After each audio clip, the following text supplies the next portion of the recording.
आलेली आहे आमच्या घराभोवती असलेल्या गार्डनिंगमध्ये आणि तुम्ही बघू शकता सगळीकडे असं हिरवळ अशी आहे आणि इथे मला दिसले कच्चे टोमॅटो. तर मी विचार केला आज या कच्च्या टोमॅटोपासून आपण काहीतरी बनवूया. ओके, चला तर आपण टोमॅटो तोडूया. तुम्ही बघू शकता मस्त असे हिरवेगार टोमॅटो आहेत. तर मला ॲटलिस्ट 4 ते 5 टोमॅटो लागतील, त्याच्यामुळे मी परत एकदा तोडते आहे.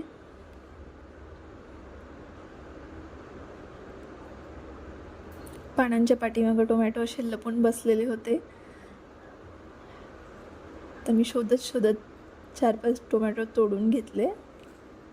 ओके, चला तर मग बनवूया आपण कच्च्या टोमॅटोची चटणी. तर ह्याच्यासाठी मी साहित्य घेतलेलं आहे.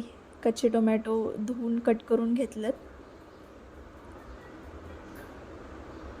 त्याच्यानंतर मी घेतला आहे कढीपत्ता, 5-6 लसणाच्या पाकळ्या. त्याच्यानंतर एक कांदा मी मोठा असा चिरून घेतला आहे, कोथिंबीर, लाल मिरची ऑप्शनल आहे, तुमच्याकडे अवेलेबल असेल तर तुम्ही वापरा. त्याच्यानंतर 4-5 हिरव्या मिरच्या आणि कच्चे शेंगदाणे. त्याच्यानंतर मी मीठ घेतलं आहे, जिरे घेतलेत, हिंग पावडर घेतली आणि मोहरी आपल्याला तडक्यासाठी लागणार आहे. चला तर मग करूया सुरुवात.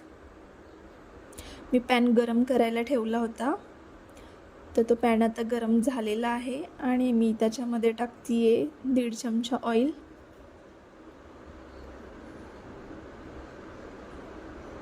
त्याच्यानंतर तेल थोडंसं चांगलं गरम झालं की त्याच्यामध्ये आपण टाकून घेऊया शेंगदाणे.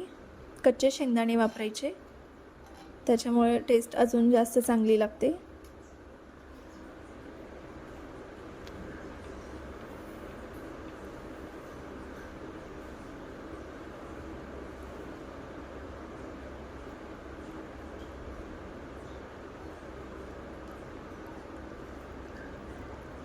त्याच्यामध्ये आपण बाकीचं साहित्य टाकून घेऊ. मी टाकते एक कांदा, त्याच्यानंतर 5-6 ज्या लसणाच्या पाकळ्या तोडून घेतल्या होत्या त्या. लाल मिरची मी टाकते, मी परत एकदा बोलते लाल मिरची इज ऑप्शनल. त्याच्यानंतर मी टाकते हिरव्या मिरच्या आणि आपण व्यवस्थित हे भाजून घेऊया.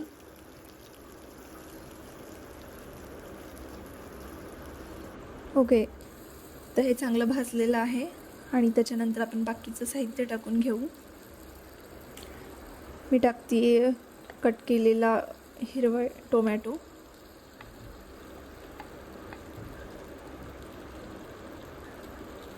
त्याच्यानंतर आपण कोथिंबीर टाकून घेऊ.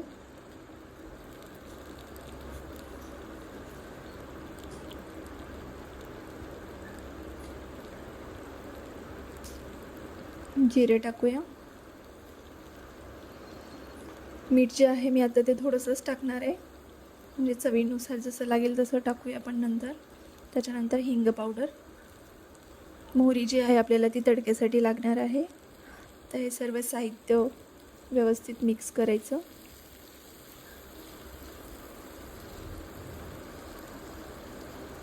तर आपण ह्याला 5 ते 10 मिनटासाठी झाकून ठेवणार आहोत. ओके, तर मध्ये मध्ये चेक करत राहा की ते खाली चिटकत नाही आहे. परत एकदा मी ह्याला झाकून ठेवते.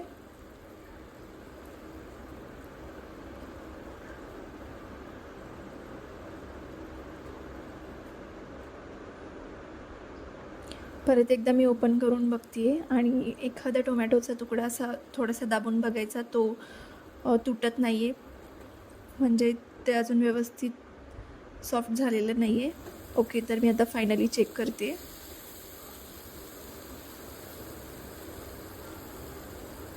अच्छा, तर ठीक आहे. आपलं हे जे साहित्य आहे ते व्यवस्थित सॉफ्ट झालेलं आहे.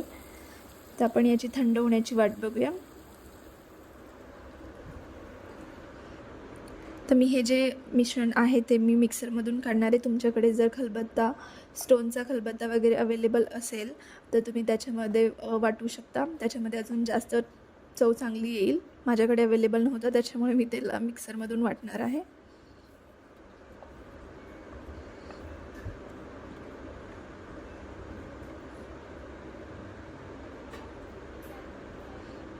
आणि हे जे साहित्य आहे ते आपण जाडसर वाटायचं, जास्त त्याची पेस्ट नाही बनवायची. तर मी चवीनुसार परत एकदा मीठ टाकलेलं आहे आणि हे मिश्रण झालेलं आहे वाटून. तुम्ही बघू शकता मी थोडंसं त्याला जाडसरच ठेवलं आहे. ओके, तर आपण एका बाउलमध्ये ह्याला काढून घेऊ.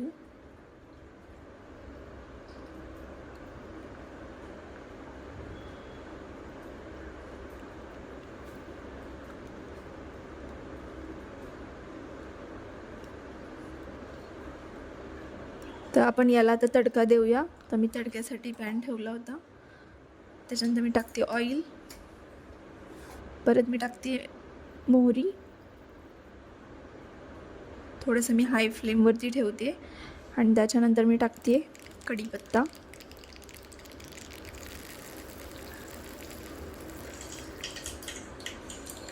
ओके, तर मस्त असा तडका बसलेला आहे. तुम्ही बघू शकता किती सुंदर दिसत आहे. हे खायलाही तेवढंच छान लागेल. तुम्ही याला चपाती किंवा भातासोबत खाऊ शकता. तुम्हीही नक्की ट्राय करा. रेसिपी आवडली असेल तर लाईक करा, शेअर करा आणि सबस्क्राईब करा.